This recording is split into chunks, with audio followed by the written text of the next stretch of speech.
So I'm an extremely lucky guy. Really good stuff tends to fall into my lap all the time. Case in point, when I was in college, I held off on taking a required math class until my last semester. And the day of the final, I overslept. So I went tearing to the testing site and ran into the room with maybe 5 minutes left in the period, only to find out there had been a typo in the schedule and the test was the next day. And then there was the time that the woman that I was living with broke up with me, and I had to find a new place to live fast. I didn't know a lot of people in town at that point. I had no idea where I was going to go. And an hour later, the one buddy I had in town called and said his girlfriend had just broken up with him. She was moving out, and did I need a place to live? Stuff like this happens to me all the time. It's happened my entire life, and because of it, I rarely have to chase after anything all that hard. Now, my luck kicked in one day in June of 1989. I was going to a Star Trek convention, and I was there to see Captain Picard himself, Patrick Stewart. And as I was waiting in line, I noticed this rather attractive young lady standing in front of me, and she was eyeing the box of Dunkin' Donuts Munchkins that I had bought for my breakfast. I was 19, I could get away with that sort of thing then. And so I used this as an excuse to chat her up. I offered her a munchkin. This was Louisa, and we ended up hitting it off right away, and right away I was smitten. We talked that entire day, spent the whole day together, and it turned out that it wasn't just Star Trek and Patrick Stewart that we had in common. We both loved Shakespeare, and we did musical theater, we loved history, and we really hit it off. At the end of the day, we exchanged information and promised to stay in touch, and we did. We called each other a couple of times a week, we wrote letters, and I very quickly came to realize that this wasn't just a crush. I was in love with this girl. But we lived 200 miles apart, so there wasn't a lot I could do with it. That September, Louisa called and wanted me to make sure I watched the Arsenio Hall show that night because Patrick Stewart was going to be a guest, so I tuned in. And he walked out that night wearing this t-shirt. It was just a plain white t-shirt with a drawing of Shakespeare and the word "Save the Rose" underneath.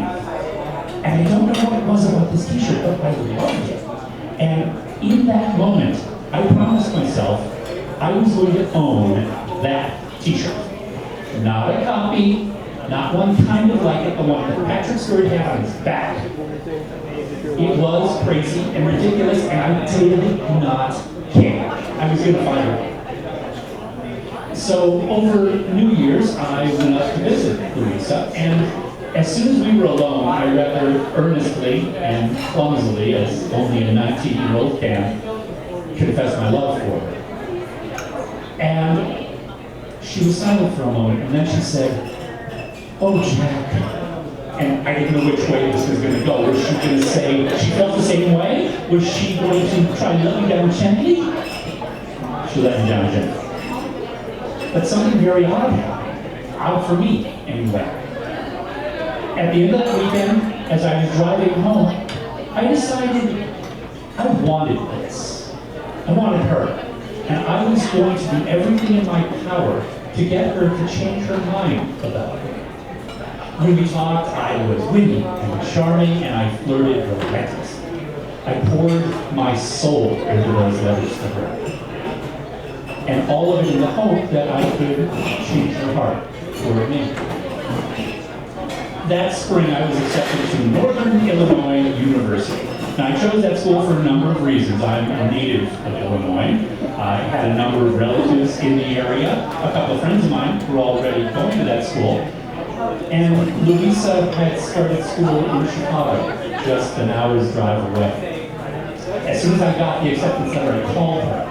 And she was excited, And she had news of her own. She had just heard that Patrick Stewart was going to be doing a special appearance, a kind of exclusive mini convention for members of his fan club. It was going to be in September in Baltimore, and she wanted me to go with her. So we made plans to drive out from Chicago together. And as the call was winding down, she mentioned casually, almost in passing, that hey, we were going to be getting closer to each other. I said, yeah. So maybe we can start dating. My luck had gone from amazing to supernatural. So I signed up for this convention. A couple of weeks later, I got the information, and I'm looking through it, and something jumps out at me. Patrick Stewart's going to be doing an auction of memorabilia from his years in stage, on film, and on TV. Now, there's no list of what he's going to auction off, but I figured maybe that t-shirt, my t-shirt, was going to be on the block. And if it was, I was going to be ready. So the weekend of the convention ended up being the first time that Louisa and I got to spend any time alone. I caught a ride into Chicago, and we drove all night to Baltimore. It was one of those amazing, warm, early autumn nights. There was heat lightning all around, but the sky above was clear, and we had the sunroof open, and I could see the stars, and it was like we were traveling in our own little bubble universe. And we talked, and we laughed, and we told stories, and we sang musical theater at the top of our lungs. And it was a magical night.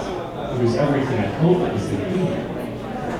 About the time we crossed the state line into Maryland, I mentioned how eager I was to get her alone in that hotel. And she demurred. And she said it was going to be a really busy weekend, there would be a lot of people around. We were, in fact, sharing a room with a couple other people, and there probably wouldn't be a lot of time for couple stuff. I stewed over that the rest of the drive. We got to the hotel, and we met her friends who were going to be rooming with, Celia and Dee Dee, and she introduced me to them as her insignificant other. Yeah.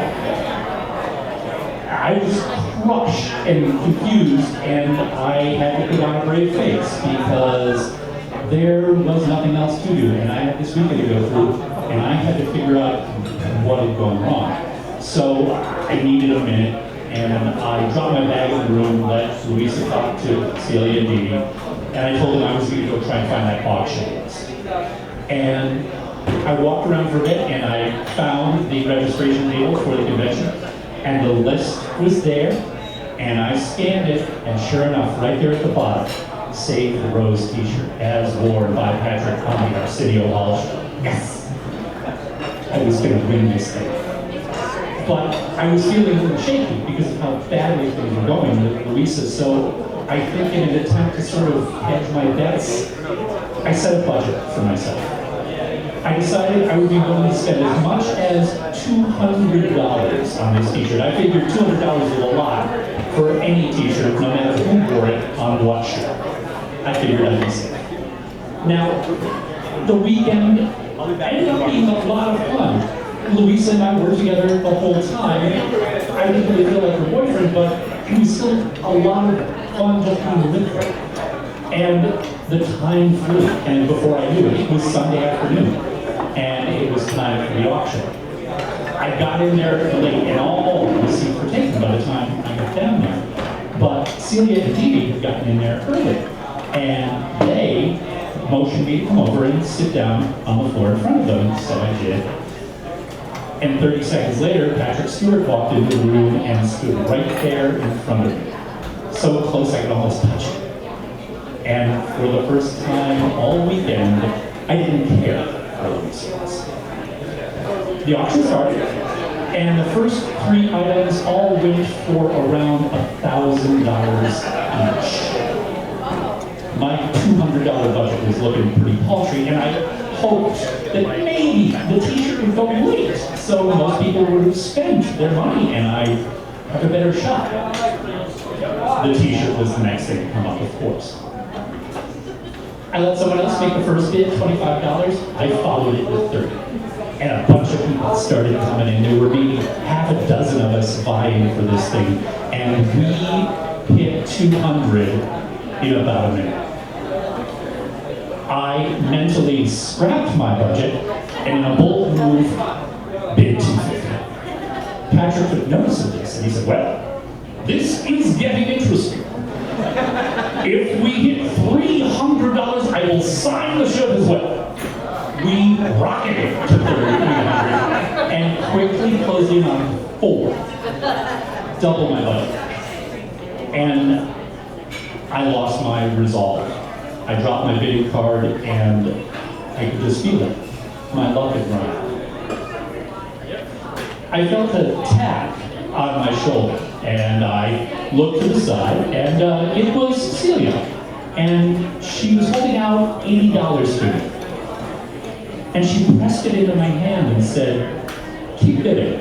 I'm enjoying this. I got back in the game. It was me and 2 others now, and we're bidding, going up by 5s and 10s, and we got up close to 500. And I wavered again, and I went to hand Celia her money back, and I feel a tap on my right shoulder, and it's Dee Dee, and she's handing me $40. Keep bidding, I'm enjoying this. At this point, I said, you know what? I will find the money. I am in this for winners. At this point, just me and one other person. I couldn't tell you anything about what he or she looked like. For all I knew, it was Louis.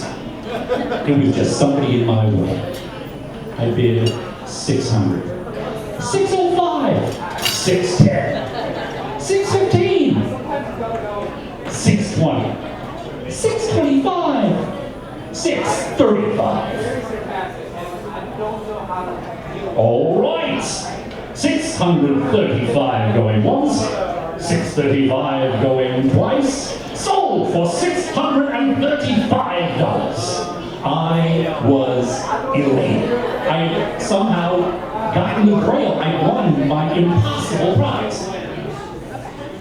But as the elation from that wore off, I had to come to terms with the fact that I had lost something that I wanted a lot more.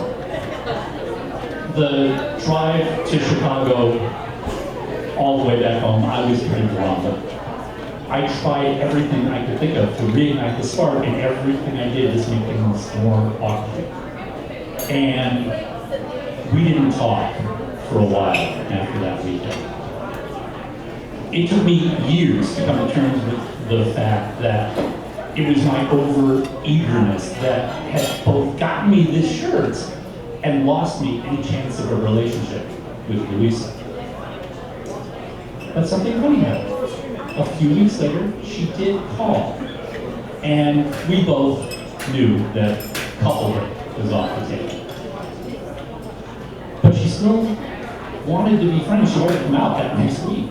And our friendship grew, and it thrived, and it deepened.